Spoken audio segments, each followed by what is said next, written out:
थोड़ी सी technical error की वजह से मैं थोड़ा सा एडजस्ट नहीं कर पा रहा था, इसलिए मैं थोड़ी देर से उपस्थित हूँ।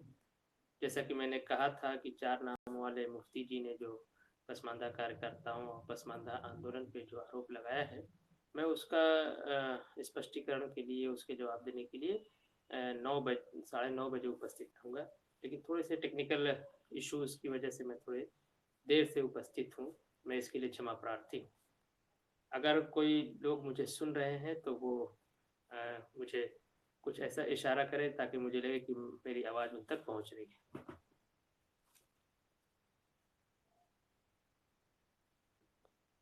जी, क्या मेरी आवाज़ पहुँच रही है?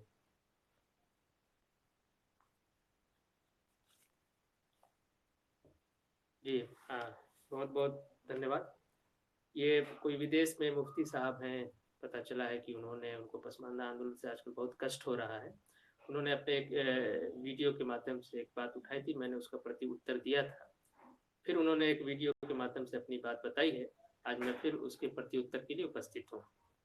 उसमें कई एक बात है, मैंने उसको पॉइंट आउट किया है और वो अपनी बातचीत में शुरू करते हैं कि जो मस्जिदों के इमाम हैं, वो कहते हैं कि ऐसी बात नहीं है।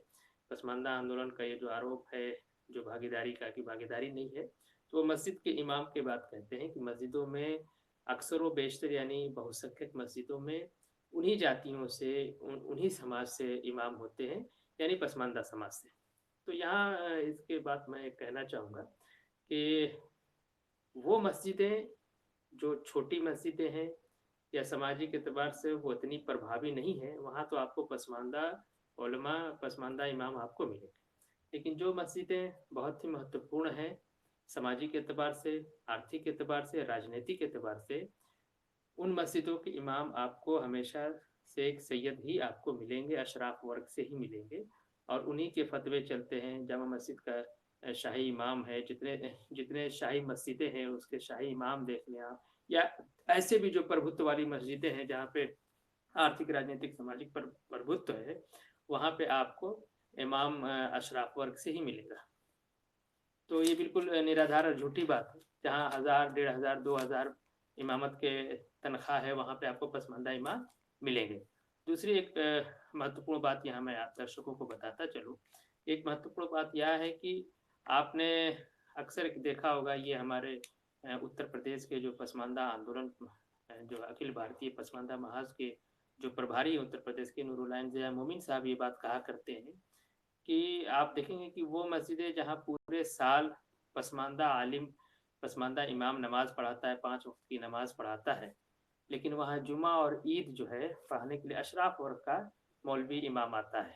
यानी जुमा जो थोड़ा-सा महत्वपूर्ण नमाज़ है, या ईदैन की नमाज़ जो ईद बकरीद की नमाज़ है, महत्वपूर्ण नमाज़ है, वहाँ आपको ऐसी हज़ारों मस्जिदें मिलेंगी जहाँ पूरे साल पसमानदा आलिम, पसमानदा इमाम नमाज़ पढ़ाता है और जुमा और ईद, दोनों ईद की नमाज़ पढ़ने के लिए अशराफ आलिम आ जाता है। ऐसे आम तौर से देखा जाता है। लेकिन उनका ये दावा है, नूरुल आइन ज़िया मोमिन साहब कहते हैं कि पूरे भारत में आप कोई ऐसी मस्जिद नहीं दिखा सकते हैं, जहाँ साल भर तो अशराफ आलिम नमाज़ पढ़ाता हो और जुमा और ईद की नमाज़ पढ़ने के लिए कोई पसमानदा आलिम आता है। इक्का-दुक्का बिरला कोई एग्ज़ाम्पल होगा, तो उसकी बात नहीं की जा सकती है। तो ये मैं दर्शकों से कहूँगा कि वो अपना सवाल भी पूछ सकते हैं, अगर उनके मन में कोई जिज्ञासा हो। तो पसमानदा आंदोलन किसी भी तरह के जवाब आंदोलन से संबंधित देने के लिए हमेशा तैयार है, तत्पर है, और हम चाहते हैं कि लोग हमसे सवाल करें।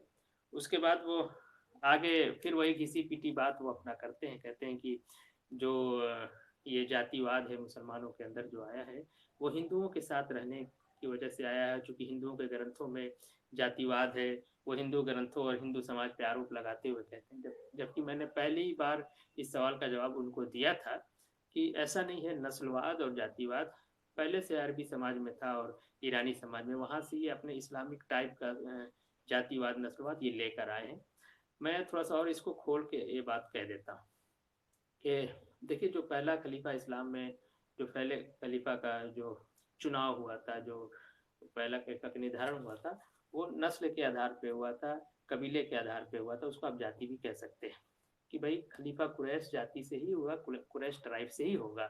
ये हदीस पढ़ के वो कर लिया जाता है। उसके अलावा जो तीसरे खलीफा महत्वपूर्ण है, उस्मान रज़ी अल्लाह ताला अन्हु, अनहो उनका आप देखेंगे, उनका जो मर्डर है, उनके ऊपर ये बहुत से चार्ज थे, बहुत से आरोप थे। उनमें एक महत्वपूर्ण आरोप ये था कि वो अपने कबीले के लोगों को, अपनी नस्ल के लोगों को, अपनी जात के लोगों को ही ज़्यादा आगे बढ़ा रहे हैं शासन-प्रशासन में। ये एक महत्वपूर्ण उनके ऊपर आरोप था और ये उनके मर्डर में इस आरोप की एक बड़ी भूमिका थी। इनके पहला खलीफा का निर्धारण नस्ल के आधार पे होता है, तीसरे खलीफा का मर्डर नस्ल के आधार पे होता है और ये इसका इल्ज़ाम बेचारे सीधे-साधे भारतीय समाज पे, हिंदू जनमानस पे लगा देते हैं कि नहीं, हिंदुओं के साथ रहते हुए ये नस्लवाद, जातिवाद हमारी तरफ आया है। इसका जवाब हमने पहले भी दे रखा है, पहले वीडियो में आप देख सकते हैं। उसके बाद जो है ये आप देखेंगे कि जो कालखंड है इस्लामिक इतिहास का, वो भी नस्ल के आधार पे है, जाति के आधार पे। जैसे बनु उमैया काल है, बनु अब्बासी काल है, बनु उस्मानी काल है, तो उमैयों का काल, अब्बासियों काल, उस्मानियों का काल, ये आप देखेंगे तो ये बिल्कुल नस्ल के आधार पे है। दूसरा एक और मैं दलील देना चाहूँगा, वो ये कि खिलाफत की जितनी भी लड़ाई आप देखेंगे, ये कुरैश के इन बिटवीन हुई है। कुरैश के आपस में, चूँकि पहले वो तय हो जाता है हदीस के ज़रिए से कि खलीफा कुरैश से ही होगा। तो अब कुरैश में भी सब ट्राइब थे, जैसे बनु उमैया थे, बनु हाशिम थे। तो खिलाफत की जितनी भी लड़ाई देखेंगे, वो सिर्फ़ कुरैश वर्ग के लोगों ने लड़ा है। अंसार, ओवैस और खज़रज अन्य कबीले के लोगों ने नहीं लड़ा है और कुरैश के बीच ये लड़ाई इस तरह से हुई, तो इससे आज ही जाके उन्हीं अरबी मुसलमानों में से एक धड़ा हुआ खारजी फ़िरका बना। उसने इनकार किया कि नहीं, कुरैश ही जो है खलीफा नहीं होगा, कोई कुरैश खलीफा नहीं होगा, खलीफा कुरैश के बाहर का होगा। तो उस फ़िरका जो था, उस संप्रदाय का नाम ही खारजी रख दिया गया कि ये खारिज है। उन्होंने हज़रत अली रज़ियल्लाहु तआला अन्हु और हज़रत मुआविया रज़ियल्लाहु तआला अन्हु के दरमियान जब खिलाफत का संघर्ष हुआ, बनु उमैया और बनु हाशिम के उस पे, उस वक़्त ये जो है वजूद में आया था। अब हम आगे बढ़ते चले कि इसमें शॉर्ट में मैं ये बात रखना चाहूँगा क्योंकि समय कम है और बहुत सी बातें करनी है। तो उसमें जिस व्यक्ति का अल्लाह के रसूल सल्लल्लाहु अलैहि वसल्लम के वंशावली से निकट, जो जितने ही ज़्यादा निकट होता था, उस वंशाली वंश वृक्ष में, वो नस्ल में, वो उसकी खिलाफत का दावा उतना ही मजबूत माना जाता था। इसलिए अब्बासियों के ज़माने में नफ्स ज़किया, जो हज़रत अली रज़ियल्लाहु अन्हु के लड़के थे, उनकी गैर फ़ातिमी संतान थे, यानी फ़ातिमा के अतिरिक्त जो उनकी बीवी थी, उनसे थे और ज़किया नाम था, इसीलिए उनको नाम, जो आम उनका जो प्रसिद्ध नाम है, नफ्स ज़किया था। उन्होंने ख़ुरूज किया, ख़ुरूज कहते हैं बगावत करने को खलीफा के खिलाफ। उन्होंने ये दावा किया था कि चूँकि हम असल नस्ल के वारिस हैं, हम असल हैं मोहम्मद रसूलुल्लाह से, हमारा ज़्यादा नज़दीकी मामला है, इसलिए हमें खलीफा होना चाहिए और खिलाफत हमारा हक है। ये अब्बासी खलीफा से उन्होंने लेटर लिख के कहा और उसके खिलाफ बगावत किया। तो आप जितने भी खिलाफत का संघर्ष देखेंगे, वो कुरैश के जो उसको कबीला कह लीजिए, जो उनके अंदर सब ट्राइब थे, उसके आपस में हुई है। तो इस तरह की कोई बात नहीं है, एक महत्वपूर्ण बात। दूसरा जो है, वो आगे कहते हैं अपने वीडियो में कि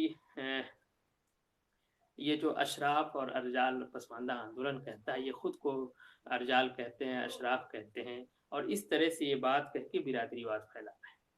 तो 4 नामों वाले मुफ्ती साहब को मैं बताना चाहूँगा कि इस्लामिक फ़िक़्ह की किताबों में ये अशराफ की राइटिंग में अशराफ, अरज़ाल, अजलाफ ये लिखा हुआ है और पसमानदा भोजपुरी बोलने वाला होता है, अवधी बोलने वाला होता है, ब्रज बोलने वाला होता है, तमिल, तेलुगु, मलयालम बोलने वाला होता है, पंजाबी, सिंधी और बंगाली बोलने वाला होता है। उसकी भाषा ही जब अरबी नहीं हो तो अरबी में टर्म कहाँ से रखेगा। ये पसमानदा भी आंदोलन हम लोगों ने नाम रखा है, तो ये भी उर्दू भाषा से लिया गया, जो बहुत प्रचलित हो गई थी और ये पसमानदा शब्द बहुत ही प्रचलन में था। तो ये इल्ज़ाम लगाना, ये सब इन्हीं की लिखित प्रत में इस्लामिक फ़िक़्ह में साफ लिखा हुआ है। सच्चर कमेटी की रिपोर्ट में आप चैप्टर नंबर 10 देखेंगे तो ये बाकायदा, और सैयद ज़ियाउद्दीन बरनी की आप किताब देख लीजिए, तमाम आप किताब उठा के देख लीजिएगा तो अशराफ, अरजाल ये सब लिखा हुआ है। ये हम उनको कहते नहीं, हम बताते हैं कि ये खुद को तथाकथित अशराफ कहते हैं।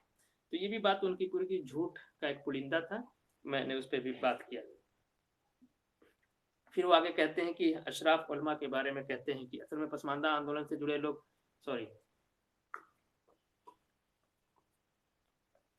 पसमानदा आंदोलन से जुड़े आंदोलनकारी ये उलमा, जो अशराफ उलमा द्वारा जात पात की बात या ऊंच नीच की बात या भेदभाव की बात जो लिखी, उस पर क्लेम करते कि उन्होंने किताबों में ऐसा लिखा है, उसको डिफेंड करते वो कहते हैं कि 100 150 साल पहले अगर किसी ने कुछ लिखा है तो हम उसको नहीं मानते। ये बिल्कुल झूठी बात है। ये उन्हीं अशराफ उलमा, ये देवबंदी बैकग्राउंड के मुफ्ती हैं, उसी अशराफ उलमा की लिखी किताबों को ये दिन भर पढ़ के यूट्यूब पे बैठ के देवबंदियत फैलाते हैं। याद रखिएगा, इस्लाम नहीं देवबंदियत, ये अपने मसलक के जो है प्रचार करते हैं देवबंदियत का, उसी अशराफ उलमा की लिखी किताबों में। उसमें प्रमुख रूप से मैं इस पे आगे बात करूंगा, अशरफ अली थानवी हैं, मुफ्ती शफी उस्मानी हैं, कारी तैयब हैं, ये आइकॉन्स हैं दारुल उलूम देवबंद के और देवबंदी संप्रदाय जो भारत के अंदर है उसके। और ये सब के सब का चरित्र, सब नस्लवाद और जातिवाद से भरा हुआ है। इनकी किताबें, इनकी राइटिंग आप देख सकते हैं। मैं आगे इस पे बात करूंगा। यहाँ चलते चलते बता दूं कि मैंने एक आर्टिकल भी लिखा है मौलाना अशरफ अली थानवी का शराब चरित्र, 3 भागों में है, पसमानदा डेमोक्रेसी वेब पोर्टल पे आप मिल जाएगा। और मैं आपको इस सेक्शन में भी, यहाँ भी मैं आपको उसका लिंक भेज दूंगा, आप उसको आसानी से देख सकते हैं। आगे वो कहते हैं कि भारत में 2 प्रमुख संस्थान है, दारुल उलूम देवबंद और दारुल उलूम नदवतुल उलमा लखनऊ। देवबंद सहारनपुर में और लखनऊ में। ये कहते हैं कि वहाँ के 2 बड़े जो मोहतमिम हैं वो बकौल इन्हीं के पसमानदा ज़ात से आते हैं। तो ये बात तो बिल्कुल सही है कि लेकिन वो मोहतमिम हैं जो प्रबंधक, आप समझ लीजिए, जो किसकी क्लास कब लगेगी, कौन क्लास कब लेगा, कौन मौलवी साहब कब पढ़ाएंगे, ये रहता है। जो असल उसकी बागडोर है दारुल देवबंद की इंतज़ामिया के पास है। और नदवा में जो है वो भी नस्ल चलता है। अली मियाँ नदवी थे, उसके बाद उनके कोई संतान नहीं थी, तो उनके सुनने में आता है कि भांजे हैं राबे नदवी साहब, उनके देख रेख में। और ये 2 लोग सिर्फ वो कोटे के तौर पे हैं, लेकिन हमें इस बात की भी खुशी कि चलिए इसी समाज से हैं वो। यहाँ एक मैं महत्वपूर्ण एक बात यहाँ बताता चलूँ। ये बात मुझे अखिल भारतीय पसमानदा महाज के राष्ट्रीय जो उपाध्यक्ष हैं हाजी निसार साहब ने बताया था कि एक दारुल उलूम देवबंद में जो सदर मुफ्ती होते थे मौलाना हबीबुर रहमान खैराबादी, मौलाना हबीबुर रहमान खैराबादी का वाक़या सुना रहे थे कि उनको जो है ये जो मुफ्ती साहब हैं इन्हीं के पिताजी उसमें बहुत आगे थे।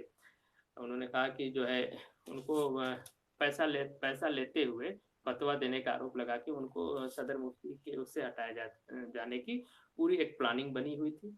हाजी निसार साहब जो उपाध्यक्ष हैं, राष्ट्रीय उपाध्यक्ष हैं अखिल भारतीय पसमानदा महाज के, वो मुझसे बता रहे थे कि जैसे उनको खबर हुई तो उन्होंने तमाम लोगों को फ़ोन किया, फिर वो भाग के देवबंद भी गए, उन्होंने इसके लिए बयान भी दिया।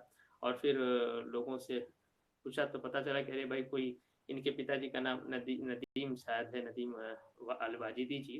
पता चला कि उनसे आप मिलिए, वो इस मामले में आपकी मदद करेंगे। तो ये भाग के देवबंद गए हाजी निसार साहब, वहाँ पता चला कि नहीं, ये सारा कुछ तो उन्हीं का किया कराया है। तो ये खुद चरित्र इनका चला आ रहा है। और ये इस तरह की बातें करके जो है एक गुमराह करने की और आरोप लगाते हैं पसमानदा आंदोलन पे, उनको बाइकाट करने की बात करते हैं। हिम्मत देखिए, विदेश में बैठा आदमी भारत के आदमी को बाइकाट करने की बात करता है, ये इतनी इनकी हिम्मत हो गई है। तो वो बात की हाजी निसार साहब ने उसके लिए बयान भी दिया, उसके जवाब में मैंने वो बात कही। अब आगे हम बढ़ते हैं कि उन्होंने मौलाना हबीबुर रहमान साहब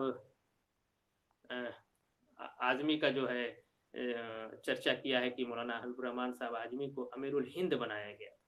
तो बड़ी सफाई के साथ, और जैसा कि अशराफ का चरित्र होता है, वो झूठ बोलने में बहुत माहिर होता है और झूठ को सच में परोस देता है, सच को झूठ में परोस देता है। मैं इसको ज़रा खोल के बताऊंगा कि मौलाना हबीबुर रहमान आज़मी साहब जो कोरी पसमानदा कोरी बिरादरी से थे, जिसे आजकल बुनकर कहा जाता है, वो एक बहुत बड़े आलिम थे, विद्वान थे। और हम भारतीयों को इस पे बड़ा गर्व है कि इस भारत भूमि ने एक ऐसा विद्वान पैदा किया जो इस्लामिक पूरी दुनिया में, अगर मौलाना हबीबुर रहमान साहब आज़मी को जानना है तो चूंकि यहाँ अशराफवाद है भारत में, इस तरह का उनका नाम यहाँ पे नहीं है। लेकिन आप गल्फ में जाएंगे, जो अरबियन कंट्रीज़ हैं या जो इस्लामिक कंट्रीज़ हैं, वहाँ जाएंगे तो मौलाना हबीबुर रहमान साहब आज़मी एक भारतीय का एक बहुत बेहतरीन और एक आप उसका बहुत उच्च स्थान पाएंगे। और मैं बचपन से सुनते आ रहा हूँ, मौलाना हबीबुर रहमान साहब आज़मी हमारे इलाके में बड़े मौलाना कहे जाते हैं, बड़के मौलाना कहे जाते हैं। तो मैं बचपन से एक सुनता आ रहा हूँ कि सऊदी अरब के बादशाह ने कहा था कि हज़रत आप हमारे यहाँ आ जाइए, हम आपके वजन के बराबर आपको तनख्वाह देंगे, आप हमारे मदरसे में पढ़ाइए। लेकिन कुर्बान जाइए ऐसे देशभक्तों पे कि वो एमएलए भी रहे मौलाना हबीबुर रहमान साहब आज़मी साहब, और एमएलए का कार्यकाल भी उनका बहुत ही शानदार रहा है। कभी मौलाना हबीबुर रहमान साहब आज़मी के बारे में कभी चर्चा होगी तो मैं उस पर चर्चा करूंगा। उन्होंने मुफ्ती शफी उस्मानी देवबंद के बड़े आलिम है, पाकिस्तान के पहले मुफ्ती भी बनते हैं, ये यहाँ से भाग के जाते हैं। उन्होंने एक किताब लिखी थी असबाबुल गयातुन उन्होंने एक किताब लिखी थी निहायतुल अरब की गयातुन नसब।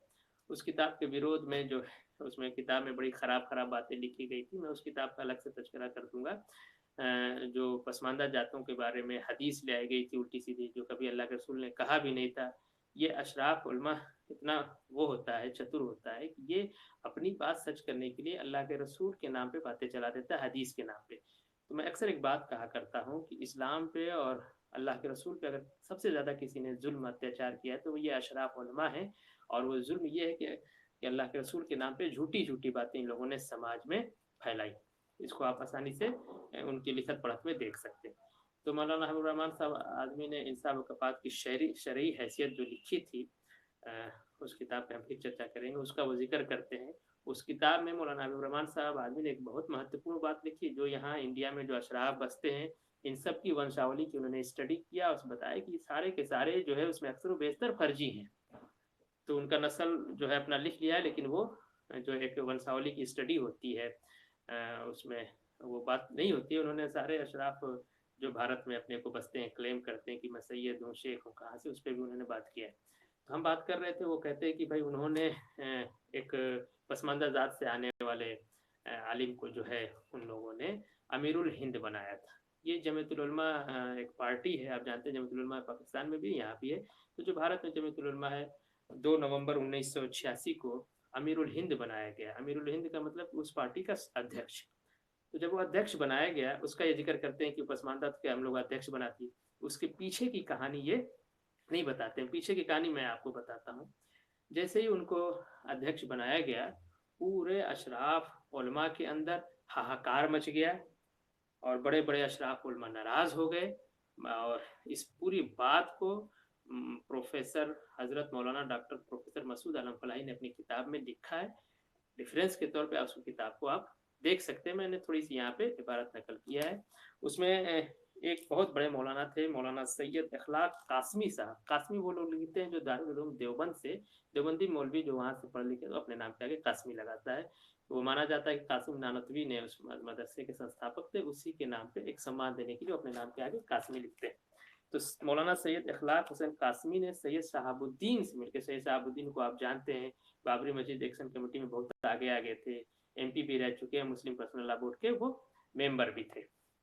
तो उन्होंने जो है सैयद शहाबुद्दीन और मौलाना यासीन मिसबाही के साथ मिलकर पूरा इसके विरोध में एक मुहिम चलाया। उन लोगों ने न सिर्फ मुहिम चलाया, अखबारों में लिखा, लेख लिखा और अखबारों में बयान दिए और ये बात प्रचार किया और कि ये साबित करने की कोशिश की कि मौलाना हबीबुर रहमान साहब आदमी रहमतुल्लाह अलैह एक कमज़ोर अमीर हैं, यानी एक कमज़ोर प्रशासक हैं, वो अध्यक्ष कमज़ोर अध्यक्ष हैं।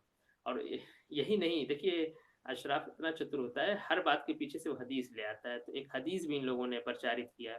वो हदीस ये है कि कमज़ोर इमाम या अमीर जो है मलऊन है, यानी जो कमज़ोर अमीर है वो मलून है, यानी शैतान होता है। अब देखिए ये किस तरह से अल्लाह के रसूल सल्लल्लाहु अलैहि वसल्लम को बहतान बांधते हैं। ये हदीस पे फिर कभी चर्चा होगी। मैं बताऊं कि उस हदीस के हवाले लाला की ये बता रहे हैं कि एक रजील कमीन का जो है अध्यक्ष बनना, अमीरुल हिंद बनना जो है गलत है। और मैं एक छोटा सा उदाहरण, एक और मौलाना एम कासमी साहब थे, उन्होंने बाकायदा बहुत ज़बरदस्त विरोध किया और लिखा है। मैं उनकी इबारत को पढ़ना चाहूँगा, आप दर्शक ध्यान से सुने और अपने सवाल को तैयार रखें। किस तरह से झूठ प्रचारित किया जाता है। वो कहते हैं कि जमीयतुल उलमा हिंद के दफ्तर में चंद मुट्ठी भर मुरीदों के जरिए जिस दिलेरी से अमीरुल हिंद के ओहदे जलीला पर मौलाना हबीबुर रहमान के तख्तनशी होने का ऐलान किया गया है।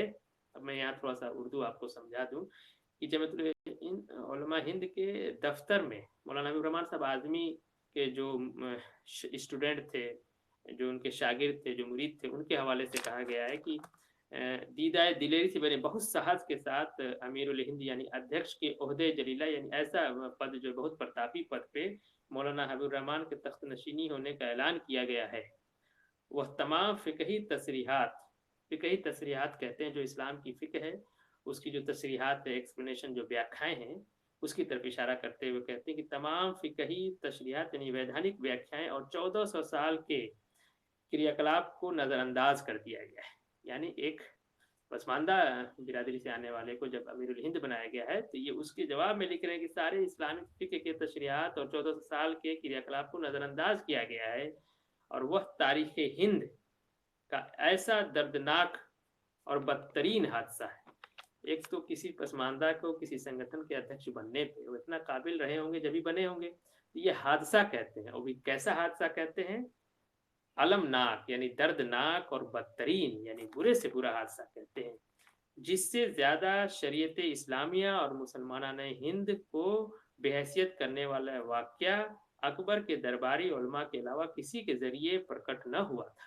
यानी कहते हैं कि अकबर के ज़माने में जो दरबारी उलमा थे, उसके बाद ये पहला इस तरह का वाक़या है कि ये सारे इस्लामिक तालीमात, एजुकेशन, इस्लामिक और इस्लामिक फ़िक़्ह के एक्सप्लेनेशन व्याख्या को वो जो है नज़रअंदाज करके एक रज़ील कमीन को, ये इनकी भाषा है, पसमानदा जाति से आने वाले मौलाना हबीबुर रहमान साहब आज़मी को बनाया गया। इस तरह का विरोध इन लोगों ने किया, तो यही अशराफ उलमा थे और यही देवबंदी अशराफ उलमा ने किया। और इसके जवाब में चूँकि पसमानदा भारतीय लोग बहुत सीधे साधे होते हैं, किसी से झगड़ा लड़ाई नहीं करना चाहते, मौलाना हबीबुर रहमान साहब आज़मी रहमतुल्लाह अलैह की जाते गिरामी ने अपने सभ्यता का परिचय दिया और धीरे से खामोशी से वो पद छोड़ के चले आए।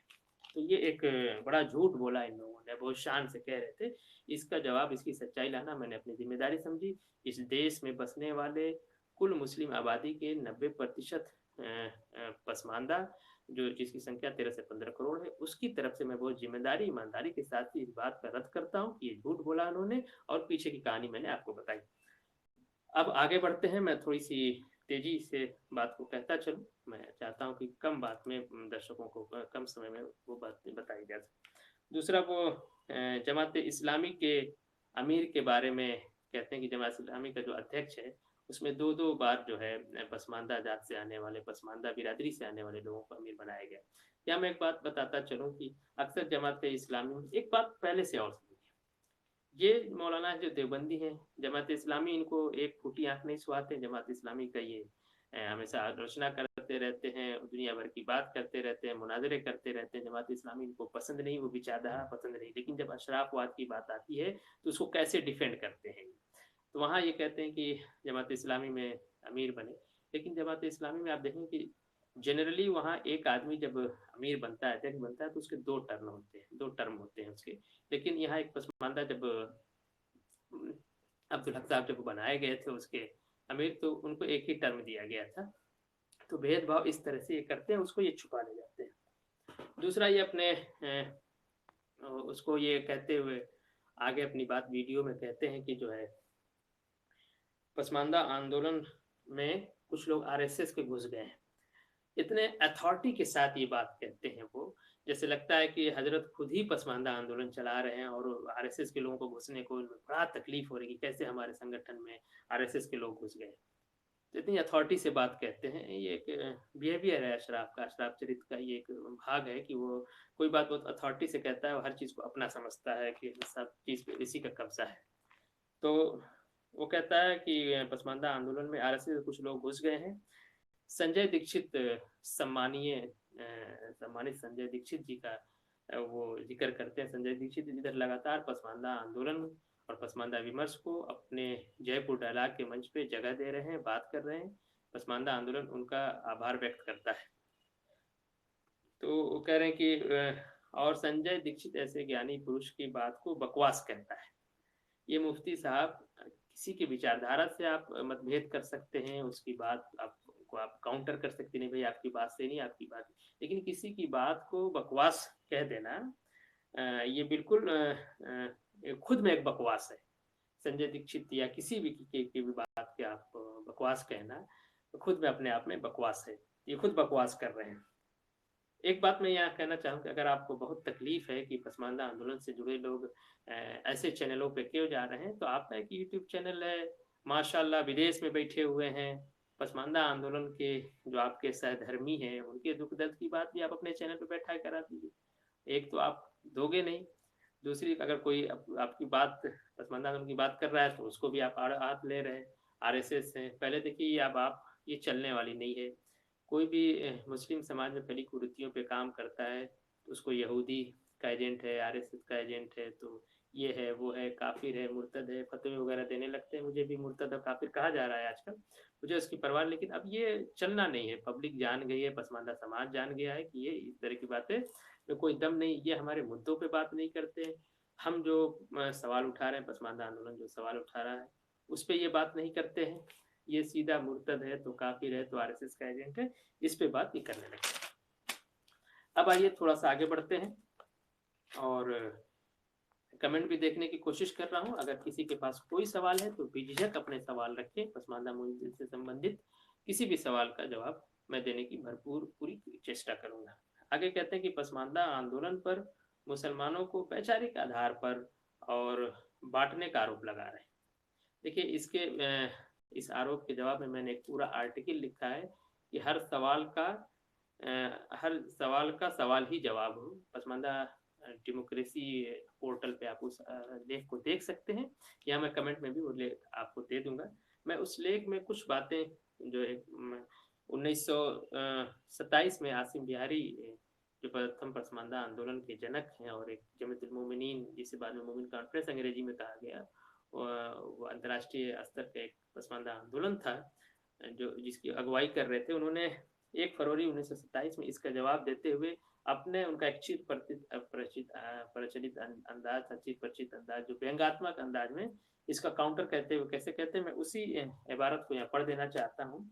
अपने आसिम बिहारी जी अपने व्यंग्यात्मक अंदाज में कहते हैं कि सुभान अल्लाह, भारत देश में सैकड़ों अंजुमनें बनाई जाएं, 50 सम्मेलन आयोजित हों, एक दूसरे के विरुद्ध ग्रुपबाजी किया जाए, एक संगठन के सदस्य दूसरे संगठन और जमात के सदस्यों को बेईमान, गद्दार, चोर आदि कहें, न सिर्फ कहें बल्कि लिखें और मशहूर करें। यही नहीं बल्कि उनके व्यक्तिगत कमजोरियों एवं पारिवारिक गलतियों को प्रचारित करने के लिए पैसा बर्बाद करें, एक दूसरे को ईर्ष्यालु, गवर्नमेंट का जासूस आदि बताएं, काफिर और मुशरिक के फतवे दिए जाएं। ये बातें भारत में रोज हों, बराबर हों और बहुत ज्यादा हों, मगर उन सारी नालायकियों से मुसलमानों में एकता पैदा हो, निस्वार्थ भाव से सेवा का उत्साह पैदा हो।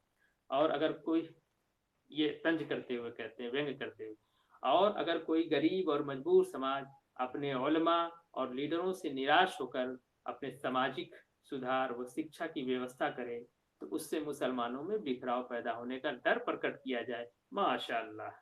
ये आसिम बिहारी रहमतुल्लाह अलैह ने आज के, मैं समझता हूँ कि तकरीबन 90 साल पहले ये बात कही थी। एक बात मैंने उस आर्टिकल में लिखी है कि हजरत साद बिन उबादा रज़ियल्लाहु ताला अन्हु और हजरत अबू बकर रज़ियल्लाहु ताला अन्हु के बीच में जो खिलाफत के लिए जो बात हुई थी, वो बात, हजरत अली रज़ियल्लाहु ताला अन्हु, हजरत माविया रज़ियल्लाहु ताला अन्हु के बीच में जो खिलाफत का संघर्ष था, वो संघर्ष, बाबर और इब्राहिम लोदी का सत्ता संघर्ष, कारी तैयब जो देवबंद के बहुत बड़े आलिम गुजरे हैं, वो और देवबंद के और उलमा के बीच में जो देवबंद के कब्जा करने की जो रस्साकसी थी, जो कशमकश था, वो अरशद मदनी, महमूद मदनी, जो चचा भतीजा है, जमात उलमा के इमारत के लिए, अध्यक्ष के लिए आपस में लड़ गए। ये विभेद, और मौलाना साद और मौलाना जुहैर तबलीगी जमात में इमारत के लिए कि हम अध्यक्ष बनेंगे, हम अध्यक्ष, इनकी लड़ाई, 2 तबलीगी जमात भी है, 2 जमात उलमा हिंद भी है। तो ये अभी लिस्ट अभी और भी है। इस करने से इनके उम्मत में, मुसलमानों में कोई बिगाड़ नहीं पैदा हो रहा है। कोई एक पक्ष को मुसलमान मानता है कि हाँ भाई ये भी मुसलमान है, वो भी मुसलमान है, उन्हें काफिर नहीं कहा जाता है। लेकिन जैसे ही पसमानदा आंदोलन अपने दुख दर्द की बात करता है, अशराफ और पसमानदा संघर्ष की बात करता है, तो वैसे ही हमारे इस्लाम पे शक किया जाने लगता है, हमें हिंदू होने की वो कहा जाने लगता है, और हमारे ऊपर आरएसएस का एजेंट और ये हम मुल्हिद और मुर्तद और काफिर होने का इल्जाम ऐसा क्यों किया जाता है। मैंने उसमें वो आप वो आर्टिकल पढ़ सकते हैं, आपको मिल सकता है। और फिर वो पसमानदा कार्यकर्ताओं को सामाजिक बहिष्कार करने का ऐलान करते हैं, कहते हैं कि इनका सोशल बाइकआउट होना चाहिए। झूठ वो बोले, सोशल बाइकआउट हमारा हो। वो इंग्लैंड अमेरिका में रह के हम भारतीयों को बाइकआउट करने की बात करें, इतनी जुर्रत, इतनी हिम्मत अशराफ को ही हो सकती है कि जो भारत देश के लोगों को सोशल बाइकआउट करने की बात करे। ये हमारे संविधान का अपमान है, हमारे देश के शासन व्यवस्था का अपमान है, हमारे जो भी हमारा सिस्टम है भारत देश में, हमारी सरकार, हमारे संविधान का अपमान है कि बाहर का पैसा विदेशी आदमी हमारे देश में किसी आदमी पे फतवा दे, उसको समाज निकाला और इस तरह की बात करे। हम इसका पुरजोर विरोध करते हैं। वो जाते-जाते फिर वो कुफू की तरफ इशारा करते हुए वो बात कहते हैं कि शादी-ब्याह में ये पूरा कुफू का सिद्धांत है। वो कहते हैं कि सामाजिक मसला है, सामाजिक मसला है। इसका पहले वीडियो में हमने इसका जवाब दिया, तो बार-बार जलेबी छानने की कोशिश कर रहे हैं। उसका जवाब मैंने पहले वीडियो में दे दिया है। तो ये सामाजिक मसला है, तो भई क्या है, इस्लाम के अंदर कोई मुसलमान है, इवन खाना-पीना, उठना-बैठना, सोना-जागने को भी ये इस्लाम कहते हैं कि वो भी सामाजिक नहीं है। इतना बड़ा मसला जहाँ हकमारी हो गई है, जहाँ जहाँ पसमानदा के साथ, देशज पसमानदा के साथ नस्ल के आधार पर, जाति के आधार पर, कल्चर के आधार पे भेदभाव किया जाता है, खुलेआम किया जाता है, उसको सिर्फ समाजी मसला कह के अपना पल्ला झाड़ लेना, ये अच्छी बात नहीं है। मुसलमानों के हर मसले में फ़िक्र का गलबा है, शरीयत से ही डील होती है, तो ये कह के पल्ला झाड़ने वाली बात है। तो जाते-जाते वो कुफू की तरह इशारा करके वो जातिवाद को और मजबूत करने की बात कर जाते हैं। दूसरा, मैं एक जिस देवबंद की एक बात कहूँ, शब्बीर अहमद हकीम ने अपनी किताब हिकायत की हिकायत में लिखा है कि एक बार देवबंद के अंदर जो है, जो पसमानदा जाति से रहने वाले स्टूडेंट थे, उनके साथ जो भेदभाव होता था, उस भेदभाव के विरोध में पसमानदा स्टूडेंट्स ने वहाँ एक प्रोटेस्ट मार्च निकाला था। तो ये उसका ज़िक्र नहीं करते हैं। तो और अब एक बात मैं उलमा के ताल्लुक बता दूँ कि ये मुफ्ती साहब जिस बैकग्राउंड से हैं, वहाँ के दारुल उलूम देवबंद के जितने बड़े आलिम हैं, मैं मिसाल के तौर पे नाम देता हूँ, मुफ्ती शफ़ी उस्मानी, कारी तैयब, अशरफ अली थानवी, इनकी आप लेख-लेख नहीं पढ़ लें, ये सब के सब नस्लवाद, जातिवाद के पैरोकार थे और अपने नस्लवाद के फ़ेवर में, अपने जातिवाद के फ़ेवर में इन्होंने कुरान की जो व्याख्या की, कुरान की वो आयतें जिसकी ये पढ़ के बताते भी लिताअरफ़ू कि जो है कबीले, शोबे, मिस्ल, बाटा की पहचान के लिए, उसी के एक्सप्लेनेशन में मुफ्ती शफ़ी ने पूरा कास्टिज़्म घुसाने की कोशिश किया है। अशरफ अली थानवी का मैंने जो लिखा है, मेरा एक आर्टिकल है इस्लामी समता सच के आईने में, वहाँ भी वो उदाहरण आपको मिल जाएगा। अशरफ अली थानवी का शराब चरित्र में भी मैंने लिखा है, किस तरह से वो कुरान की आयत को ही उस तरफ से समझाने की कोशिश करते हैं, पूरा जातिवाद उसमें घुसाने की कोशिश करते हैं। ये बड़े-बड़े आलिम हैं जो जातिवाद के पैरोकार हैं, नस्लवाद के पैरोकार हैं, ये इनके आइकन्स हैं। और अगर आप मुफ्ती शफ़ी उस्मानी, कारी तैयब, अशरफ अली थानवी का नाम निकाल देंगे, देवबंद इनको अगर डिस्क्रेडिट कर देता है, तो देवबंदियत ही खत्म हो जाएगी। मुफ्ती शफ़ी उस्मानी ने एक बहुत ही गंदी किताब लिखी थी, निहायतुल अरब फ़ी गायतुन नसब, जिसका जवाब मौलाना हबीबुर रहमान साहब आज़मी ने दिया था। ये 1929-30 के आसपास लिखी गई किताब थी, जिसका जवाब मौलाना हबीबुर रहमान साहब आज़मी ने उसी वक्त दे दिया था, लेकिन वो किताब 1999 में छपी। मौलाना हबीबुर रहमान साहब आज़मी 1992 में इस दुनिया से जाते हैं। उनके मरने के 7 साल के बाद किताब छपी और किताब का जवाब उन्होंने 70 साल पहले लिखा। तो पसमानदा आंदोलन जवाब देने में 70 साल का समय लेता है। वो किताब मेरे पास है, कभी हम उस किताब को फिर उस किताब पे भी चर्चा करेंगे। तो मौलाना हबीबुर रहमान साहब आज़मी ने इंसाफ व कफ़ात की शरह हैसियत नामक किताब लिख के मुफ्ती शफ़ी उस्मानी द्वारा फैलाए गए झूठ का पर्दाफाश किया।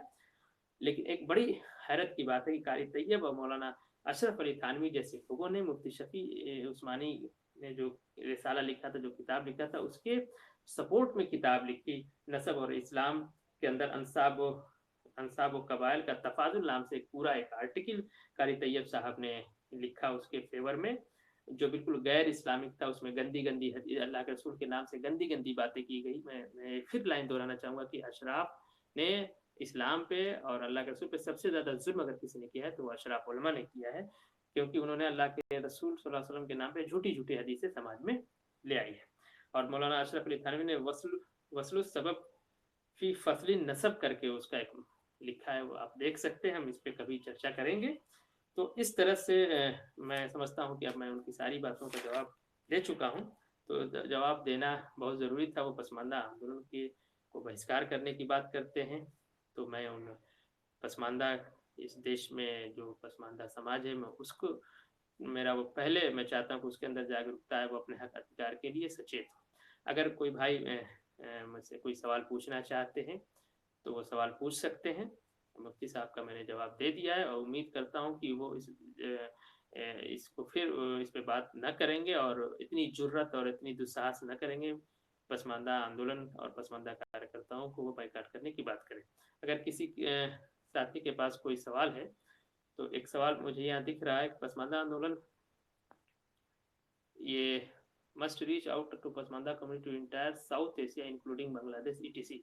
ये मैं एक साहब की राय है, मैं इससे एग्री कर रहा हूँ। देखिए हमारे कदम छोटे हैं लेकिन हमारे इरादे बहुत बड़े हैं, हमारे पास संसाधन की कमी है।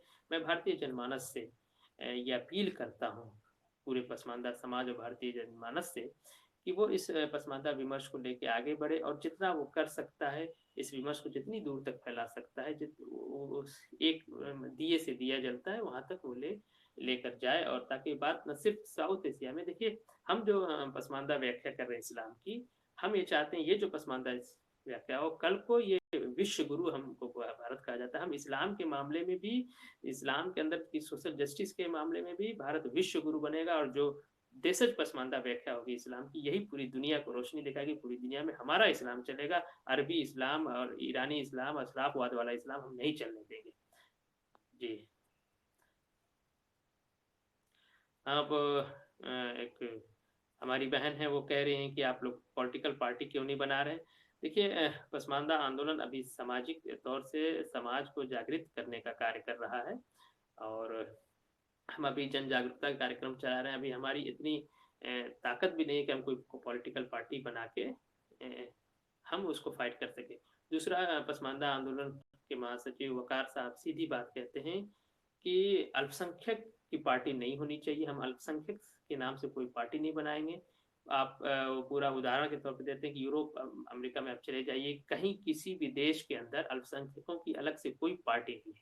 हम अलग से कोई पार्टी नहीं बनाना चाहते। हम जो इस देश के अंदर जो राजनीतिक पार्टीज हैं, उन्हीं पार्टी के साथ मिलकर सामाजिक न्याय की परिकल्पना पे हम अपने हक अधिकार की लड़ाई को बुलंद करेंगे। अशराफवाद से हम आज़ादी चाहते हैं। हमारी पहली लड़ाई पूरे पसमानदा समाज को अशराफवाद की गुलामी से बाहर निकाल के एक स्वस्थ भारत के अंदर संविधान निर्मित जो संविधान के अंदर जो भारत चल रहा है, उस भारत में हम अपने हक अधिकार की सामाजिक न्याय की परिकल्पना में जो हमारा हक अधिकार है उसको हम लेके रहेंगे। जो अल्पसंख्यक नाम पे जो अशराफ और मलाई काट रहा है उसका हम विरोध करते हैं। तो हमारी पहली लड़ाई अशराफवाद के चुंगल से निकलना है। जो संविधान और हमारे बीच में जो अशराफ है, जो मुस्लिम पर्सनल लॉ बोर्ड है, उसके हम विरोध करते हैं, हम उससे बाहर आना चाहते हैं। हम डायरेक्ट भारतीय संविधान से गवर्न होना चाहते हैं। जी, उम्मीद करता हूँ मैं आपकी बात का जवाब दे दिया। और किसी अगर भाई को कोई सवाल पूछना है तो वो पूछ सकते हैं। Do you feel sad that Hindu and Sikh Dalit also did not support you as they do the Ashrafi Muslim? ये बहुत ही महत्वपूर्ण सवाल किया। जय भीम जय मीम का नारा चलता है। देखिए जो इस देश के अंदर जो सामाजिक न्याय के आंदोलन है, हम जब बात करते हैं तो हमारा तो नारा ही है पसमानदा आंदोलन के कि दलित पिछड़ा एक समान, हिंदू हो या मुसलमान। हम हिंदू मुसलमान को सिग्निफायर के तौर पे यूज कर रहे हैं। और हमारा मतलब कि सभी धर्मों के अंदर अगर जातिगत भेदभाव है, चाहे सिख हो चाहे क्रिश्चियनिटी हो, तो उनके भी पसमानदा समाज को इस देश की सामाजिक न्याय की परिकल्पना में स्थान मिले। और जय भीम के नारे के अगेंस्ट में हमारा जो नारा था जय भीम जय पसमानदा का, वो इसी सॉलिडिटी के तहत था। लेकिन बहुत अफसोस की बात है कि पसमानदा आंदोलन कमजोर भी है और इसके आंदोलन से लगातार सॉलिडिटी की बात और एकता की बात होती है ऑपरेस ग्रुप में। लेकिन जो सामाजिक न्याय और जो दलित आंदोलन से जुड़े लोग हैं, उनकी तरफ से थोड़ी सी सर्द मोहरी देखी जाती है, वो बहुत ठंडे हैं इस मामले में।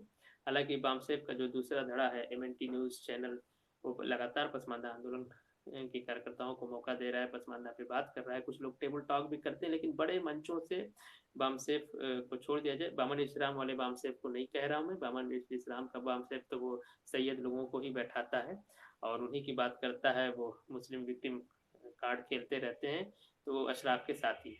तो हमारा स्पष्ट मानना है कि जो भी जो ऑपरेस्ड क्लास है उसकी यूनिटी होनी चाहिए, बात होनी चाहिए। और लेकिन बहुत दुख की बात है कि सामाजिक आंदोलन के जितने बड़े मंच है उस पर सैयद लोग, अशराफ लोग ही बैठे रहते हैं, उन्हीं को ही बैठा के बात करते हैं। जो असल ऑपरेस्ड है, उत्पीड़ित है पसमानदा की बात, ये लोग करना नहीं चाहते। पब्लिक टेबल टॉक तो करते हैं। जी, ये देश का दुर्भाग्य मैं समझता हूँ। बहुत देर से मैं बात कर रहा हूँ, लोग मुझे सुन भी रहे हैं और मैं आप सबका धन्यवाद देना चाहूँगा। एक और कमेंट है, I want you all to represent in all new debates so that the people become aware। बिल्कुल हम चाहते हैं, हमने हर जगह जहाँ जहाँ हमें जगह मिलती है हम लोगों से आग्रह करते हैं कि पसमानदा आंदोलन को वो आप जगह दें, पसमानदा विमर्श की भी बात सुने। कुल मुस्लिम का 90% भाग पे आधारित पसमानदा समाज जो 13 से 15 करोड़ की संख्या है, उसके दुख दर्द को कहीं सुना नहीं जा रहा है, मुख्यधारा में बिल्कुल इसकी बात नहीं है। हम हाथ जोड़ के अपने देशवासियों से अपील करते हैं कि उनको जहाँ जैसा मंच मिलता है, हमारे पसमानदा कार्यकर्ताओं को वहाँ बुलाएँ और पसमानदा के दुख दर्द की भी बात करें। मुस्लिम विक्टिम कार्ड अशराफ और खेलता है और हमारी फटी टोपियाँ दिखा के पसमानदा के ठेले दिखा के सब्जी लगाने वाले पसमानदा के सड़क के किनारे जो पत्थर पे ठोकती, वो पत्थर का काम करती पसमानदा औरतों की फ़ोटो दिखा के अशराफ वर्ग सरकार से तुष्टिकरण अपना करा लेता है, उनको पद्म विभूषण मिल जाता है और हमारा जो अधिकारी है बिल्कुल जो अवार्ड का अधिकारी है उससे वंचित रह जाता है। तो ये खुलेआम है, मेरा एक आर्टिकल है मुस्लिम तुष्टिकरण का सच, वर्तमान अतीत का सच, वो भी पसमानदा डेमोक्रेसी वेब पोर्टल पे आप देख सकते हो, उसमें मैंने इसको विस्तार से बात किया है। मैं समझता हूँ कि अब मैंने अपनी बात पूरी कर ली है और अब सवाल भी कोई नहीं दिख रहा है। आप सबका बहुत-बहुत धन्यवाद। इसी के साथ मैं अपनी बात हाँ, एक और कमेंट है, जो लोग पसमानदा विमर्श से मोटिवेटेड महसूस करते हैं, उनको क्या आप क्या संदेश देना चाहते हैं?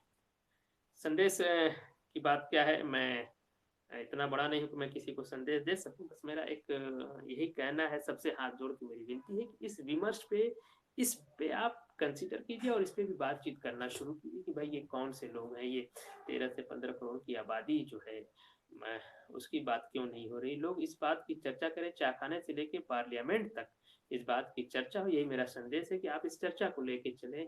हमारे भी दुःख दर्द की बात करें, जो आपके पड़ोस में पसमानदा रहता है, जो आपके सुख-दुःख का साथी है पसमानदा, जो श्रमिक समाज से आता है। हम इस देश की जीडीपी में एक बड़ा योगदान करते हैं। हम पीतल के बर्तन तैयार करते हैं, हम अलीगढ़ के फिरोजाबाद की चूड़ी बनाने वाले हम ही हैं, अलीगढ़ के ताले बनाने वाले हम ही हैं, रेशम बुनने वाले हम ही हैं, बनारस की बनारसी साड़ी बनाने वाले हम ही हैं, कालीन बनाने वाले हम ही, जितने कुटीर उद्योग हैं वो पसमानदा के हाथ में हैं।